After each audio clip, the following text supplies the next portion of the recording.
दोस्तों आज पूछ रहा है पूरा भारत कि कैसे एक त्यारे पर 80 बिलियन डॉलर का खर्चा किया गया और अब वो इस हालत में है कि जैसे खुद इंडियन नेवी और एयरफोर्स नकार चुकी है। आखिर क्यों गरीब हिंदुस्तानियों का पैसा इस तेजास नामी त्यारे पर खर्च किया गया। 80 बिलियन डॉलर की रकम इतनी बड़ी है कि पाकिस्तान का पूरा कर्जा 110 बिलियन डॉलर है। दोस्तों इस बात से आप अंदाजा लगा लीजिए कि गरीब हिंदुस्तानियों का पैसा कैसे खर्च हुआ है। जब तेजास का पहला वेरिएंट बनाया गया तो पूरा भारत खुश था कि इसने पाकिस्तान के F-17 थंडर के मुकाबले में एक त्यारा बना लिया है और अब वो इंडियन एयरफोर्स के साथ दुनिया को भी बेचा जाएगा। लेकिन दोस्तों हिंदुस्तान को सख्त झटका लगा जब इंडियन एयरफोर्स ने इस त्यारे को नकार कर खरीदने से इनकार कर दिया। इंडियन एयरफोर्स ने इस त्यारे को नकार फिर हिंदुस्तान एरोनॉटिक्स को एक बहुत बड़ा झटका लगा और एक बहुत बड़ी फंडिंग मंजूर की गई। उन्होंने इस त्यारे में तब्दीली करके इसे नेवी को देने की कोशिश की।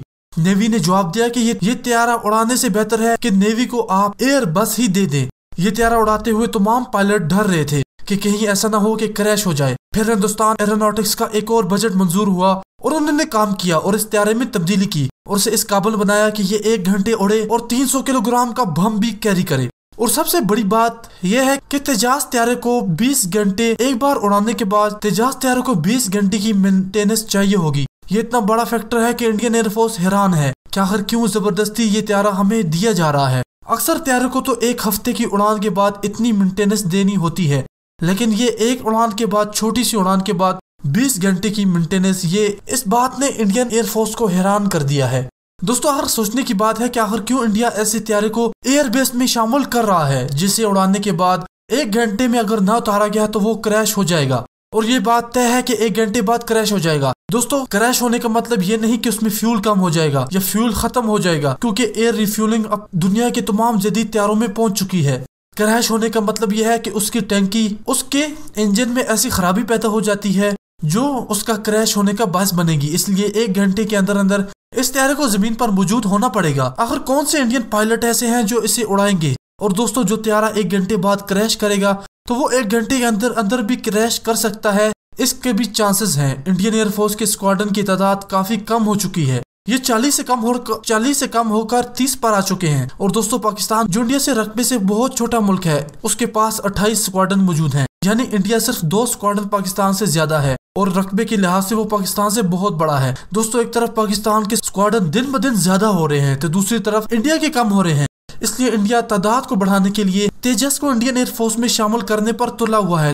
लेकिन इंडियन एयरफोर्स ये कह रही है कि हमें नहीं चाहिए और हमें स्वीडन के ग्रिपेन चाहिए, न कि तेजास। दोस्तों ये वीडियो उन तमाम एयरफोर्स के पायलट के लिए है जो अब तेजास उड़ाने वाले हैं और उनकी जिंदगी का कोई भरोसा नहीं। हमें उनसे हमदर्दी है दोस्तों, इसलिए हमने ही अभिनंदन को बड़े एहतराम से रखा और वापस भी किया। दोस्तों इंडिया ये कह रहा है कि उसमें दौर जदीद का हैवी रडार लगा है, हैवी मिसाइल लगा लिए हैं, हर चीज हैवी लगी हुई है। लेकिन जब इंडियन एयरफोर्स के टेस्ट पायलट ने इसे उड़ाया तो नीचे पहुंचकर उसने कहा कि मैं इसे दोबारा नहीं उड़ाऊंगा, मुझे माफ करना।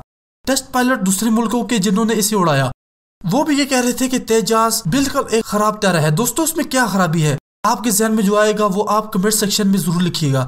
हमारे एनालिसिस में ये आया कि इस तेजास के इंजन में कोई खराबी नहीं, ना ही इसके रडार में खराबी है तो इसके एयर फ्रेम के डिजाइन में, यानी इसे बनाया ऐसे गया है ये हवा में उड़ने के काबिल ही नहीं रहता। इसके परों की अलाइनमेंट तक ठीक नहीं है। दोस्तों जब इसे तेजी से उड़ाया जाएगा तो उसके गिरने के चांसेस और भी ज्यादा हो जाएंगे। दोस्तों इसलिए हम उन तमाम लोगों को ये कहेंगे कि ये तेजास एक फेल प्रोजेक्ट था जिस पर गरीब हिंदुस्तानियों का बहुत बड़ा पैसा गर्क किया गया।